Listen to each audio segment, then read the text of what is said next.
What shaking, Chewy Nation? ChewbaccaLemma here back with another Madden 19 Ultimate Team video, and today we're going to talk about how to get a really ridiculous score on solo battles. So I'm excited to share it with you. If you could, hit the like if it does help you out. It helps me out, so hopefully I can help you out as well. So the patch is out. Fake screen wheel, rip. The field goal coming out in field goal block, and then they audible to 4 verticals, and then audibling yourself, so they're always running 4 verticals. That glitch is gone. So what do we do? What do we do to get really good solo battle rewards? Well, the good news is I'm kind of going into solo battles. This is only my second week doing it, and I'm trying to figure out exactly what works really well.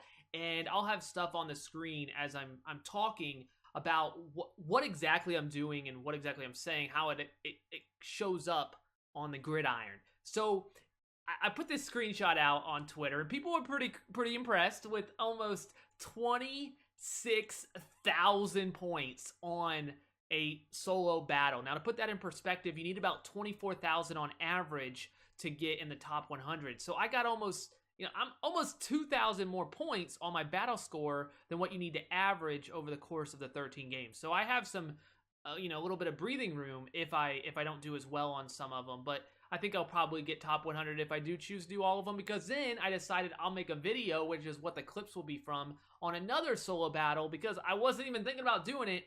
And I got 25,700 on that one. So it's definitely repeatable. I did go against the little bit easier opponents, I'll admit, to see if I could get a really high score, to see how high I can get, and hopefully I can translate that to the little bit better competition, which I think I can, because I have some good tips for you. So one thing you'll know is that I never give up points, or if you have a good score, I do give up points, but I mean, the good scores don't give up points. I gave up 3 points once. I still got a 24,000 score last week, so it's not that you can't give up points and still get top 100, but you really need to not allow points. The easiest way that I do it now is I run mid blitz just like everybody else. You run mid blitz and you user the guy that is manned up on the running back, and you can definitely get some lurks this way. The CPU is not the best at reading. They're good, but you definitely can lurk them a few times if you got a solid user. I'm not the best player. And if the running back doesn't go on a route, I prefer when he does go on a route, because then you're sending 6 and they're only blocking 5.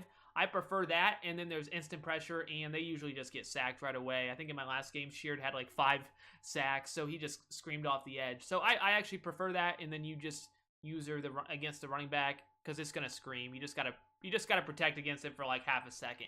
So for defense, that's really it. You just gotta run mid blitz, and I haven't ran any other play, and I haven't allowed a single point in the last, I don't even know, 10 solo battles I've done. So it is really good. So definitely mid blitz and nickel 2-4-5.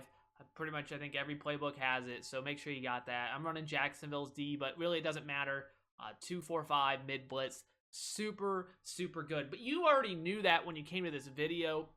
Most likely that's probably the defense you've been running, and I'm assuming having decent success with that. Now on offense, this is when it gets a lot different than maybe some other people have put out there. So maybe not. I don't know. I don't think anybody's really put this whole entire scheme out on how exactly to get these really high point totals, especially after the patch. So fake screen wheel was really good. Obviously, it took advantage of some glitchy stuff in the zone concepts from the developers. What they just, a little bit off on that one, which is fine. That does happen. So they fixed it, which is, it stinks for solo battles. But the thing is, what you'll notice about these stat lines and what I'm doing, the one-play touchdowns don't really help you. I mean, the yards maybe a little bit, but you're going to get those yards anyway.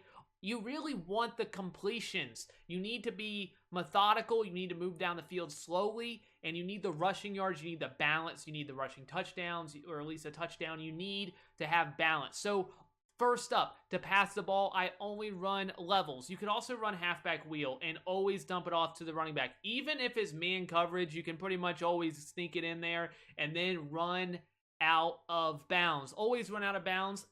Now, there's a few things that you could, like when you actually do passing versus running, there's definitely a little bit of, you just got a strategy to figure that out. But for me, I like to get my completions. I like to do them quickly. I like to get as many as possible on the first drive. I'll get the rushing yards, sometime later. But in all honesty, I think the strategy would be to do the rushing during times when the Excel clock is on. You can no huddle, and then do the passing when the Excel clock is off. And the reason and what I mean by that is the last 2 minutes of the second quarter, there is no, if you go out of bounds, there's no Excel clock at all.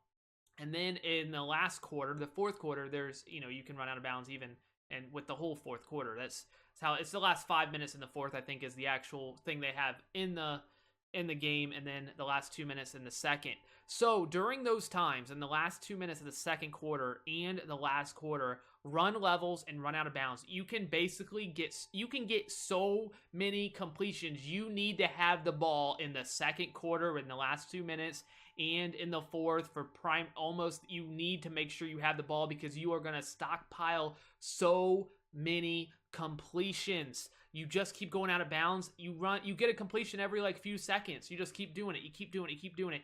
That's honestly the best time to pass. You can pass right at the end of, a quarter, maybe, if you go downfield and try to get as many yards, but you can tell that completions definitely matter. I mean, my 26,000 point almost was 25,800 plus was from 41 completions, and my other one had 36 or 37 completions. So you definitely need to get a ton of completions and have balance running and passing the ball. So passing levels, I run levels. You can run halfback wheel. I don't know if it's in the Vikings though, and the Vikings playbook is really what you want to run here. So I just saw levels and I just ran it. I haven't really looked in the playbook too closely, but you run levels in the gun tray formation, and you just keep doing it.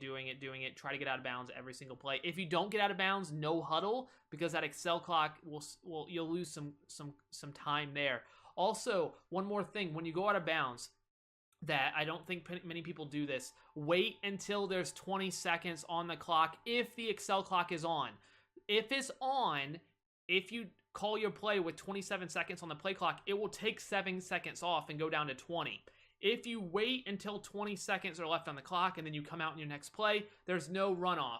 So say it's 2 minutes left in the first and you go out of bounds and there's 27 seconds on your play clock. If you call a play right away, it's going to go down to 1:53. It's going to take that 7 seconds off. If you just wait, the clock isn't running, you went out of bounds, and you come out of the huddle at 20 seconds or less, it will stay at 2 minutes. It will not move. So you'll see me always wait until, if I go out of bounds, and I try to always go out of bounds, wait until the 20 seconds is on the play clock or less. You can, take as much time as you want, as long as it's under 20 or less. 20, yeah.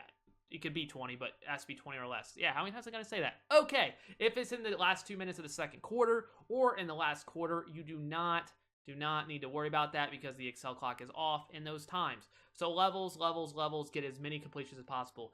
Next up, running the ball. And I will tell you, I'm not the first person to come up with this, and I don't even know who the first person is, so if I could give you credit, I would, but it's been out there. It was on Mutthead Rockets, I know, put something out. He might have been the first, so I know he did it, and I know others have also brought this out.